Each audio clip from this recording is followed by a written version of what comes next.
लोग गुस्से में आकर ऐसे शब्द बोल देते हैं जिनके लिए बाद में पछतावा होता है, लेकिन मुंह से बोले गए शब्द वापस नहीं आते। इसलिए बोलते समय बहुत ध्यान रखना चाहिए कि हम क्या बोल रहे हैं। यही बात हम एक लोक कथा से समझ सकते हैं। तो इस कथा के अनुसार पुराने समय में एक संत रोज अपने शिष्यों को और अन्य लोगों को उपदेश देते थे। गांव के अधिकतर लोग संत का बहुत सम्मान करते थे, लेकिन कुछ ऐसे भी थे जो संत को पसंद नहीं करते थे। एक दिन संत से जलने वाला व्यक्ति उनके आश्रम में पहुंचा और सभी लोगों के सामने संत का अपमान करने लगा।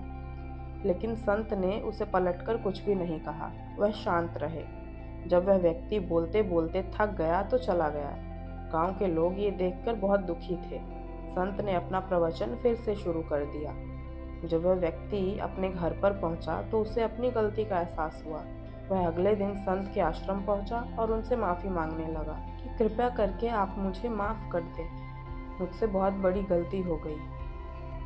तो संत ने उससे कहा कि एक काम करो, आश्रम में पक्षियों के कई पंख बिखरे हुए हैं, उन्हें इकट्ठा करके यहाँ ले आओ। उस व्यक्ति ने तुरंत ये काम शुरू कर दिया। कुछ देर बाद वह पंख लेकर आ गया। संत ने उससे कहा कि अब ये पंख अपने नगर के बीच में रखाओ। वह व्यक्ति संत की आज्ञा मानकर नगर के बीच में पहुंचा और सभी पंख रखकर संत के पास पहुंच गया। संत ने उससे फिर कहा, अब एक और अंतिम काम कर दो, वे सारे पंख वापस लेकर आ जाओ। जब वह व्यक्ति नगर के बीच में पहुंचा तो वहां रखे सभी पंख इधर उधर फैल गए थे। सभी पंखों को इकट्ठा कर पाना उसके लिए बहुत मुश्किल था। वह खाली हाथ ही संत के पास पहुंचा और पूरी बात बता दी। संत ने उससे कहा कि भाई, ठीक इसी तरह जब हम गुस्से में होते हैं तो जो कुछ भी बोलते हैं वह दूसरों को दुख देता है।